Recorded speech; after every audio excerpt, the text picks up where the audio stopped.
Hello friends, स्वागत है आप सबका आपका अपना यूट्यूब चैनल अब पढ़ेगा इंडिया में।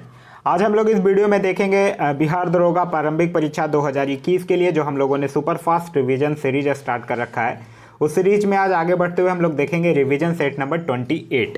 इससे पहले ऑलरेडी 27 सेट जो है वो रिवीजन सेट के अपलोडेड है। साथ ही साथ बहुत ऐसे बिहार दरोगा प्री के सेट अपलोडेड हैं जिनमें पूरा डिस्क्रिप्शन करवाया गया है, तो वो भी आप जाकर देख सकते हैं। करंट अफेयर के लिए आप जाकर देख सकते हैं। करंट अफेयर 2021 नाम का एक प्लेलिस्ट बना हुआ है, उसमें आपको काफ़ी सारे करंट अफेयर के questions practice set one liner form में मिल जाएंगे। फिर घटना चक्र का सारा सीरीज स्टार्ट है। मध्यकालीन भारत खत्म हो चुका है, आधुनिक भारत खत्म हो चुका है और अभी तत्काल हम लोग ज्योग्राफी और व्यवस्था जो है वो शुरू किए हैं। तो ये सब वीडियो भी आप लोगों के लिए काफ़ी मददगार साबित होगा। अगर आप नहीं देखे हैं तो जाकर प्लेलिस्ट से देख सकते हैं। तो चलिए अब बढ़ते हैं अपने क्वेश्चंस की तरफ। आज का जो हमारा पहला क्वेश्चन है वो यह कह रहा है कि मंत्रिपरिषद जो है वो किसके प्रति सामूहिक रूप से उत्तरदायी होता है। तो देखिए, आप लोगों ने एक पढ़ा होगा अनुच्छेद 75 के 3। अनुच्छेद 75 के 3 के अनुसार मंत्रिपरिषद जो है वो सामूहिक रूप से लोकसभा के प्रति उत्तरदायी होता है। तो इस क्वेश्चन का जो सही आंसर होगा वो होगा ऑप्शन नंबर सी, लोकसभा के प्रति। वहीं अगर आपसे पूछ ले कि व्यक्तिगत रूप से किसके प्रति उत्तरदायी होता है, तब आपका आंसर हो जाएगा राष्ट्रपति। नेक्स्ट कह रहा है कि किसी भौगोलिक क्षेत्र को अनुसूचित क्षेत्र घोषित करने का अधिकार जो है वो किसे दिया गया है। तो यह जो है वो राष्ट्रपति को दिया गया है। तो इस क्वेश्चन का जो सही आंसर होगा वो होगा ऑप्शन नंबर सी, राष्ट्रपति को। नेक्स्ट है हमारा, निम्नलिखित में से कौन जो है वो भारत के उपराष्ट्रपति के निर्वाचन में भाग लेता है। तो उपराष्ट्रपति के निर्वाचन में राज्यसभा के सदस्य हाँ भाग लेते हैं, लोकसभा के सदस्य हाँ भाग लेते हैं, विधानसभा के सदस्य नहीं लेते हैं, विधान परिषद के सदस्य नहीं लेते हैं। तो इस क्वेश्चन का सही आंसर होगा ऑप्शन नंबर ए, 1 और 2, यानी कि राज्यसभा के सदस्य और लोकसभा के सदस्य जो है वो भाग लेंगे। और आप लोगों ने पढ़ रखा होगा कि यह कौन से अनुच्छेद के अकॉर्डिंग है, संविधान के अनुच्छेद 66 के 1 के अनुसार। नेक्स्ट है हमारा कि मूल अधिकारों का संरक्षक जो है वो किसे माना गया है। तो मूल अधिकारों के संरक्षक जो है वो सर्वोच्च न्यायालय को माना गया है, क्योंकि सर्वोच्च न्यायालय जो है वो अनुच्छेद 32 के तहत संवैधानिक उपचारों का अधिकार दिया गया है। तो इस क्वेश्चन का जो सही आंसर होगा वो होगा ऑप्शन नंबर सी, सर्वोच्च न्यायालय। आगे कह रहा है कि संविधान सभा द्वारा राष्ट्रीय ध्वज को कब स्वीकार किया गया। तो संविधान सभा के द्वारा राष्ट्रीय ध्वज को स्वीकार कब किया गया, यह किया गया है 22 जुलाई 1947 को। तो इस क्वेश्चन का सही आंसर होगा ऑप्शन नंबर बी, 22 जुलाई 1947 को। वहीं राष्ट्रीय ध्वज की अगर बात करते हैं तो इसमें लंबाई और चौड़ाई का जो अनुपात होता है वो क्रमशः 3:2 होता है। आगे कह रहा है कि संविधान सभा का जो है वो गठन किया गया था। तो संविधान सभा का जो गठन है वो कैबिनेट मिशन योजना 1946 के अंतर्गत किया गया। तो इस क्वेश्चन का सही आंसर होगा ऑप्शन नंबर ए, जिसके पहले जो अस्थायी अध्यक्ष थे वो डॉक्टर सच्चिदानंद सिन्हा और अस्थायी अध्यक्ष जो थे वो डॉक्टर राजेंद्र प्रसाद थे। आगे कह रहा है कि किस चार्टर अधिनियम के तहत भारत में दास प्रथा को अवैध घोषित किया गया। तो दास प्रथा को चार्टर अधिनियम 1833 के अंतर्गत 1843 में इसका पूरी तरह से अनुमूलन कर दिया गया था। तो इस क्वेश्चन का जो सही आंसर होगा वो होगा ऑप्शन नंबर सी, 1833 के चार्टर अधिनियम के तहत। नेक्स्ट है हमारा कि राज्य पुनर्गठन अधिनियम को किस वर्ष पारित किया गया। तो राज्य पुनर्गठन अधिनियम को 1956 में पारित किया गया और इसी के अनुसार भारत में 14 राज्य और 6 केंद्रशासित प्रदेश स्थापित किए गए थे। तो इस क्वेश्चन का सही आंसर होगा ऑप्शन नंबर बी, 1956 में। नेक्स्ट है हमारा कि सार्वजनिक धन का संरक्षक कौन होता है। तो सार्वजनिक धन का संरक्षक जो है वो सीएजी यानी कि नियंत्रक एवं महालेखक परीक्षक होता है। तो इस क्वेश्चन का सही आंसर होगा ऑप्शन नंबर डी। इसका विवरण जो है वो संविधान के अनुच्छेद 148 में किया गया है और इसकी पदावधि जो होती है वो 6 वर्ष की होती है। नेक्स्ट कह रहा है कि राज्य लोक सेवा आयोग के सदस्यों को निम्नलिखित में से किसके द्वारा निष्कासित किया जा सकता है। तो राज्य लोक सेवा आयोग के सदस्यों को नियुक्त करने का अधिकार जो है वो राज्यपाल को है, लेकिन उसे पद से निष्कासित करने का अधिकार जो है वो केवल राष्ट्रपति को है, अनुच्छेद 317 के अनुसार। तो इस क्वेश्चन का जो सही आंसर होगा वो होगा ऑप्शन नंबर बी, राष्ट्रपति को। नेक्स्ट कह रहा है निम्नलिखित में से कौन जो है वो राज्य सूची का विषय नहीं है, यह पूछ रहा है। तो देखिए, अगर बात करते हैं कृषि तो ये है, वन भी है, सिंचाई भी है, लेकिन समाचार पत्र जो है ये जो है वो संवर्ती सूची का विषय है। तो इस क्वेश्चन का सही आंसर होगा ऑप्शन नंबर सी, समाचार पत्र। आगे कह रहा है कि 8वीं अनुसूची में मूल रूप से कितनी भाषाएं थी। तो 8वीं अनुसूची में मूल रूप से 14 भाषाएं थी। तो इस क्वेश्चन का सही आंसर होगा ऑप्शन नंबर सी, 14। लेकिन वर्तमान समय में इसमें 22 भाषाएं हैं, क्योंकि 1967 में सिंधी को, 1992 में कोंकणी, मणिपुरी और नेपाली को और 2003 में मैथिली, संथाली, डोगरी और बोडो भाषा को इसमें शामिल किया गया है।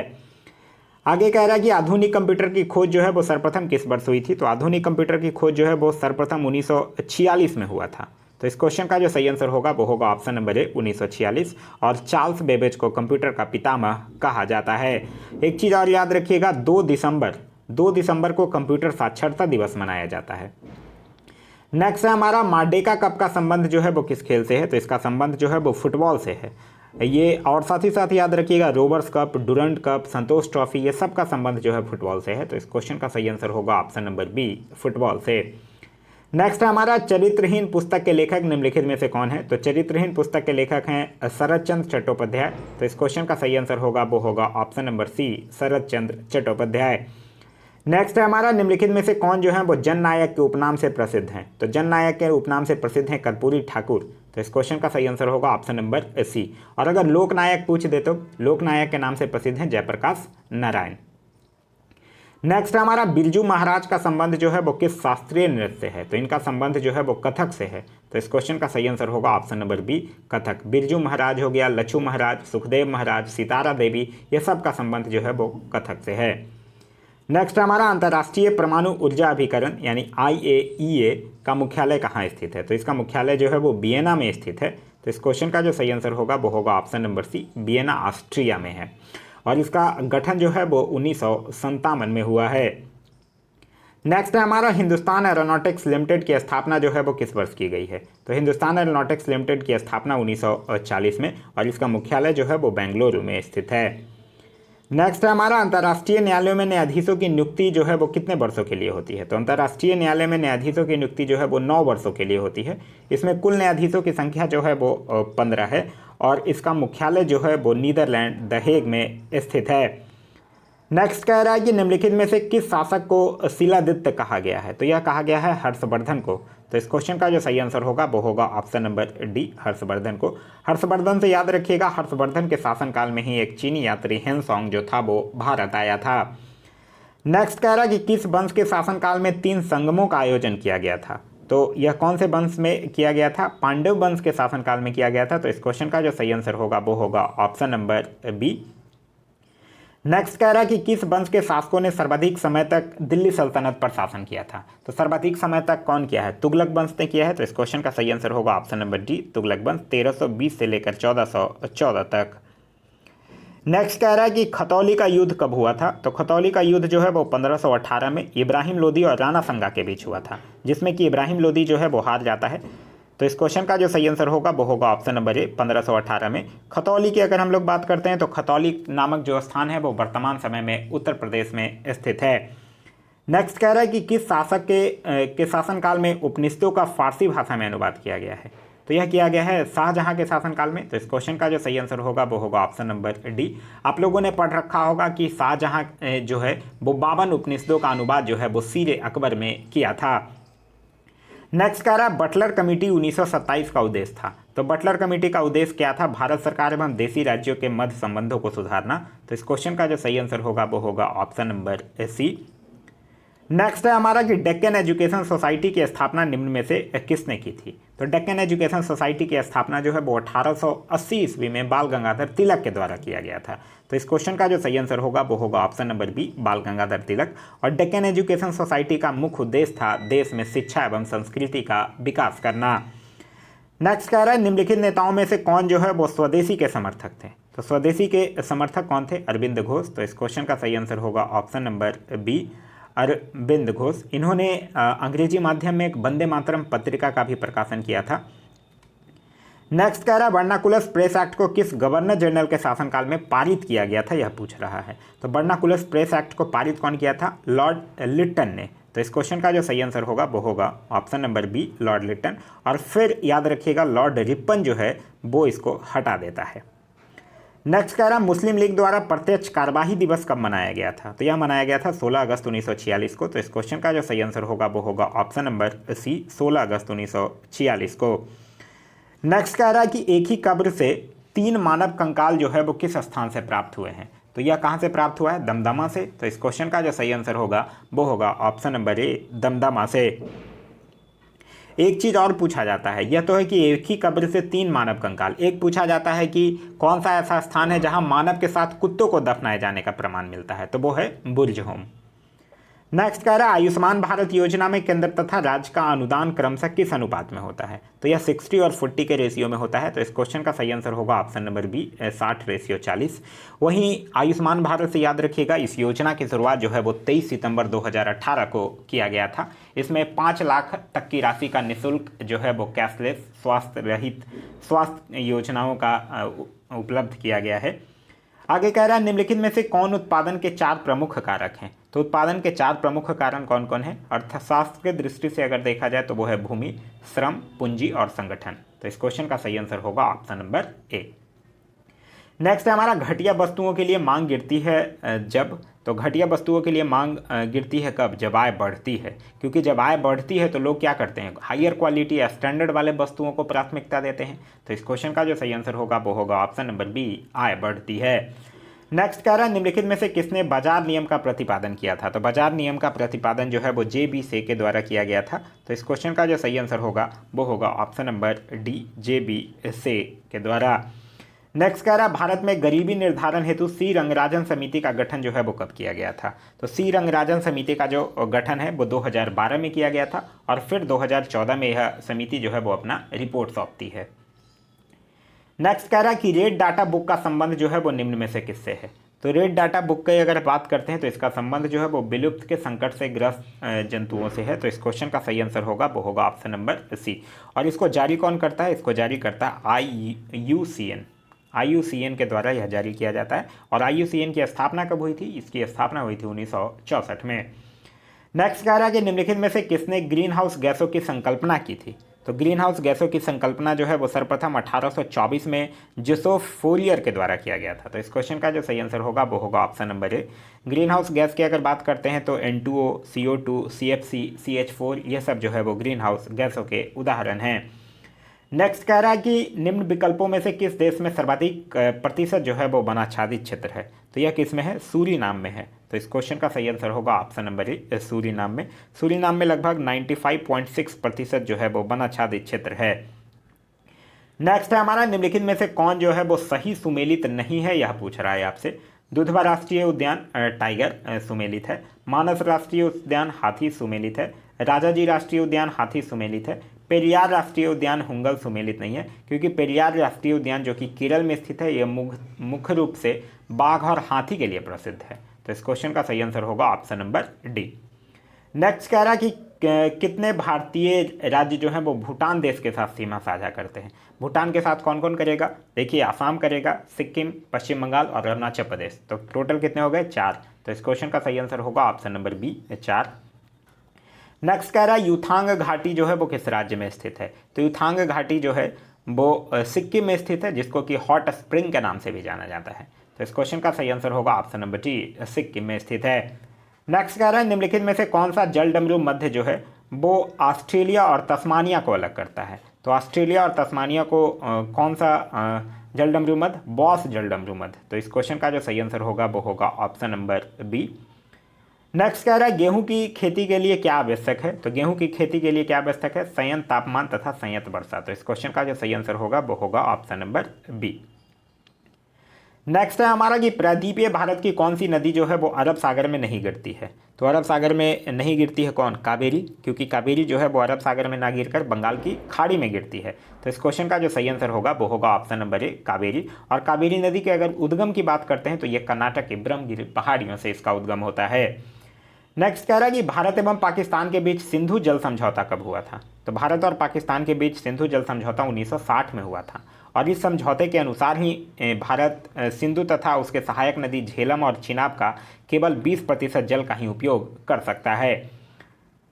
नेक्स्ट कह रहा है कि सूर सरोवर पक्षी जो है पक्षी विहार किस राज्य में स्थित है, तो सूर सरोवर पक्षी विहार जो है वो उत्तर प्रदेश के आगरा जनपद में स्थित है। तो इस क्वेश्चन का जो सही आंसर होगा वो होगा ऑप्शन नंबर डी। नेक्स्ट कह रहा है कि दस्ते लूट रेगिस्तान का संबंध जो है वो किस देश से है, तो यह जो है वो ईरान के पूर्वी भाग में स्थित है। तो इस क्वेश्चन का जो सही आंसर होगा वो होगा ऑप्शन नंबर बी, ईरान के पूर्वी भाग में स्थित है। आगे कह रहा है कि निम्नलिखित में से कौन सी ठंडी जलधारा का उदाहरण नहीं है, यह पूछ रहा है। तो ठंडी जलधारा क्या नहीं है, क्यूरोसिको। क्यूरोसिको क्योंकि प्रशांत महासागर की गर्म जलधारा है। तो इस क्वेश्चन का जो सही आंसर होगा वो होगा ऑप्शन नंबर डी। बाद बाकी अगर बात करते हैं लेब्राडोर, कनारी और फॉकलैंड की, तो ये सब जो है वो अटलांटिक महासागर की ठंडी जलधारा है। नेक्स्ट कह रहा है कि काली मिट्टी का निर्माण जो है वो किस प्रकार के चट्टानों के टूटने से होता है। तो काली मिट्टी का निर्माण जो है वो बेसाल्ट चट्टानों के टूटने से होता है। तो इस क्वेश्चन का जो सही आंसर होगा वो होगा ऑप्शन नंबर सी, बेसाल्ट चट्टानें। काली मिट्टी की अगर बात करते हैं तो इस प्रकार की मिट्टी में मैग्नीशियम, आयरन आदि की प्रचुरता होती है और काली मिट्टी का जो काला रंग होता है वो टिटेनिफेरस मैग्नेटाइट के कारण होता है। नेक्स्ट कह रहा है कि जीवित प्राणियों के शरीर में होने वाली निम्नलिखित में से कौन सी एक प्रक्रिया जो है वो पाचक प्रक्रिया है। तो पाचक प्रक्रिया की अगर हम लोग बात करते हैं तो ये प्रोटीन का अमीनो अम्ल में विघटन है। तो इस क्वेश्चन का सही आंसर होगा ऑप्शन नंबर ए।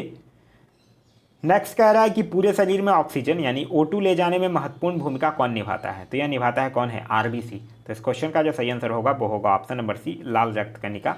और आरबीसी का निर्माण जो होता है वो अति मज्जा में होता है, इसी चीज़ को याद रखिएगा। नेक्स्ट कह रहा है कि दुधारू पशुओं को निम्नलिखित बीमारियों में से कौन सी जो है वो संक्रमणीय बीमारी है, मतलब इन्फेक्शन से होता है। तो देखिए फुट एंड माउथ होता है इन्फेक्शन से, एंथ्रेक्स भी होता है, काउपॉक्स भी होता है, ब्लैक क्वार्टर भी होता है। तो इस क्वेश्चन का जो सही आंसर होगा वो होगा ऑप्शन नंबर डी, 1, 2 और 3, 4 दोनों। फुट और माउथ रोग की बात करते हैं तो यह भी विषाणुओं के कारण होता है। यह रोग जो है वो गाय, भैंस, भेड़, बकरी इत्यादियों में होता है। एंथ्रेक्स की बात करते हैं तो यह रोग जो है वो एंथ्रेक्स बेसिल्स द्वारा गाय और बैलों में होता है। ब्लैक क्वार्टर की बात करते हैं तो यह रोग जो है वो जीवाणु द्वारा गाय और भेड़ में होता है। और काउपॉक्स की अगर बात करते हैं तो यह वैक्सीन या विषाणुओं से गायों में होता है। नेक्स्ट कह रहा है कि ट्राइग्लिसराइड क्या है। तो ट्राइग्लिसराइड की अगर हम लोग बात करते हैं तो मानव शरीर में वसा की संरचना जो होती है वो ट्राइग्लिसराइड से होती है। तो इस क्वेश्चन का जो सही आंसर होगा वो होगा ऑप्शन नंबर बी। नेक्स्ट कह रहा है कि निम्न में से कौन जो है वो मानव शरीर के ताप को नियंत्रित करता है। तो मानव शरीर के ताप को नियंत्रित कौन करता है, हाइपोथैलेमस। तो इस क्वेश्चन का जो सही आंसर होगा वो होगा option number B, hypothalamus.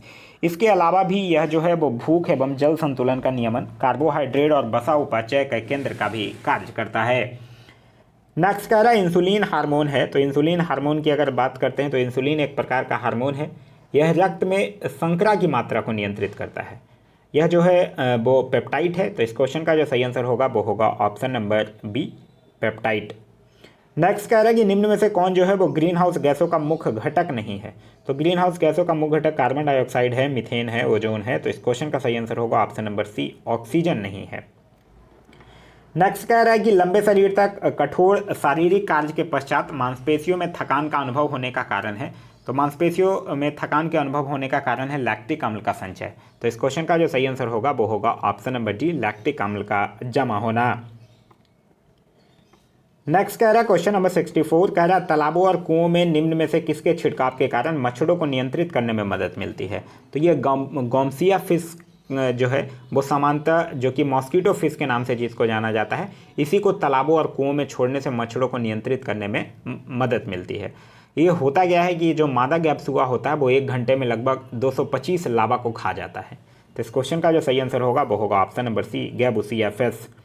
Next कह रहा है जीवित प्राणियों में क्रमिक विकास की दृष्टि से निम्नलिखित में से कौन सा एक क्रमिक विकास का सही अनुक्रम है।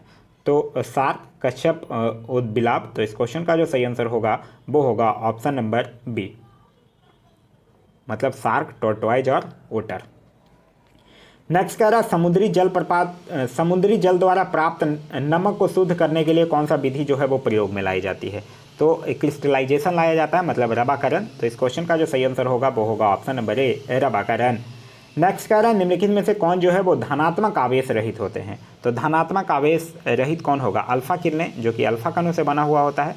तो इस क्वेश्चन का जो अच्छा यहाँ पूछ रहा है कि धनात्मक आवेश रहित कौन होते हैं। तो इसका आंसर हो जाएगा ऑप्शन नंबर सी, बीटा किरणें। नेक्स्ट कह रहा है कि ऊर्जा की इकाई 1 कैलोरी के मान जो है वो किसके बराबर होता है। तो ये होता है 4.184 जूल के बराबर। तो इस क्वेश्चन का जो सही आंसर होगा वो होगा ऑप्शन नंबर सी। नेक्स्ट कह रहा है कि लिटमस विलयन जब ना तो अम्लीय होता है ना ही क्षारीय होता है तो वह किस रंग का होता है। तो वह जो है वो बैगनी रंग का होगा। तो इस क्वेश्चन का जो सही आंसर होगा वो होगा ऑप्शन नंबर डी, बैगनी रंग का। लिटमस विलयन जो है वो बैगनी रंग का रंजक होता है, जो कि थैलोफाइटा समूह के लाइकेन पौधे से प्राप्त किया जाता है। नेक्स्ट कह रहा है कि निम्न में से किसका प्रयोग जो है वो जंग रहित लोहा बनाने में किया जाता है। तो जंग रहित लोहा बनाने में प्रयोग जो है वो क्रोमियम का किया जाता है। तो इस क्वेश्चन का जो सही आंसर होगा वो होगा ऑप्शन नंबर सी, क्रोमियम का। नेक्स्ट कह रहा है निम्न में से कौन जो है वो अदिश राशि का उदाहरण है। तो अदिश राशि का यहाँ पे उदाहरण क्या है? वेग सदिश है, बल सदिश है, संवेग भी सदिश है, ऊर्जा जो है वो अदिश है। तो इस क्वेश्चन का सही आंसर होगा ऑप्शन नंबर डी, ऊर्जा। नेक्स्ट कह रहा है कि किसी वस्तु का जड़त्व मापने के लिए कौन सी इकाई का प्रयोग किया जाता है। तो किसी वही वस्तु का जड़त्व उसके द्रव्यमान के समानुपाती होता है। तो इस क्वेश्चन का सही आंसर होगा ऑप्शन नंबर ए, द्रव्यमान का प्रयोग किया जाता है। आगे कह रहा है पृथ्वी अपने अक्ष के चारों ओर चक्कर लगाती है, यह किस प्रकार के गति का उदाहरण है। तो यह जो है वो घूर्णन गति का उदाहरण है। तो इस क्वेश्चन का सही आंसर होगा वो होगा ऑप्शन नंबर बी, घूर्णन गति। नेक्स्ट कह रहा है हवाओं में कैसी ऊर्जा होती है। तो हवाओं में गतिज ऊर्जा होती है। तो इस क्वेश्चन का जो सही आंसर होगा वो होगा ऑप्शन नंबर सी, गतिज ऊर्जा। नेक्स्ट कह रहा है कि फरवरी 2021 में नेशनल हॉर्टिकल्चर फेयर का आयोजन कहाँ किया गया है। तो हॉर्टिकल्चर फेयर का आयोजन जो है वो बेंगलुरु में किया गया है। और इसका थीम क्या था? इसका थीम था horticulture for startup and stand up India. Next कह रहा है कि हाल ही में कौन सा राज्य जो है वो ई कैबिनेट प्रणाली लागू करने वाला देश का पहला राज्य बन गया है। तो वह कौन बना है? हिमाचल प्रदेश। तो इस क्वेश्चन का सही आंसर होगा option number B, Himachal Pradesh. Next कह रहा है कि किस मंत्रालय के द्वारा वर्चुअल भारत पर्व 2021 का आयोजन किया गया है। तो वर्चुअल भारत पर्व 2021 का आयोजन जो है वो पर्यटन मंत्रालय के द्वारा किया गया है। तो इस क्वेश्चन का जो सही आंसर होगा वो होगा ऑप्शन नंबर सी, पर्यटन मंत्रालय। और पर्यटन मंत्रालय जो है वो भारत पर्व 2021 में 3 वर्चुअल मंडप, देखो अपना देश, स्टैचू ऑफ यूनिटी और अतुल भारत जो है वो समर्पित किया है।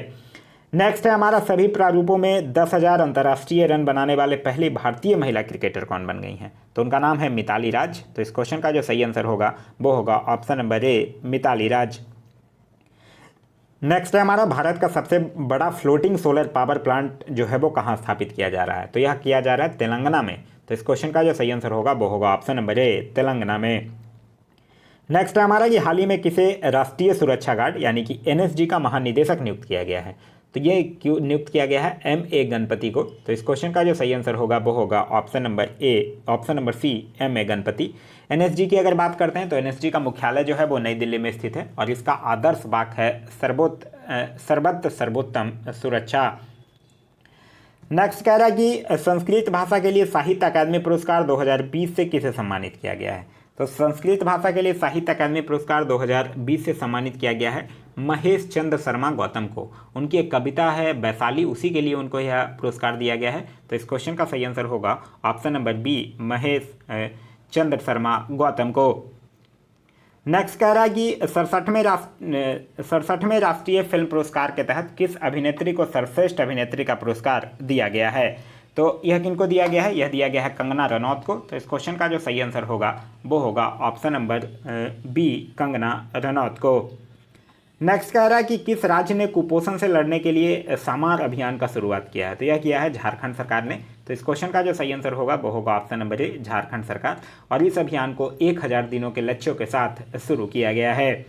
नेक्स्ट कह रहा है अटलांटिक महासागर को पार करने वाली सबसे कम उम्र की महिला कौन बन गई है। तो उनका नाम है जेसिमन हैरिसन, जो कि दुनिया की सबसे कम उम्र की महिला है। मात्र 21 वर्ष इनकी उम्र है और ये यूके की हैं। तो इस क्वेश्चन का सही आंसर होगा ऑप्शन नंबर बी।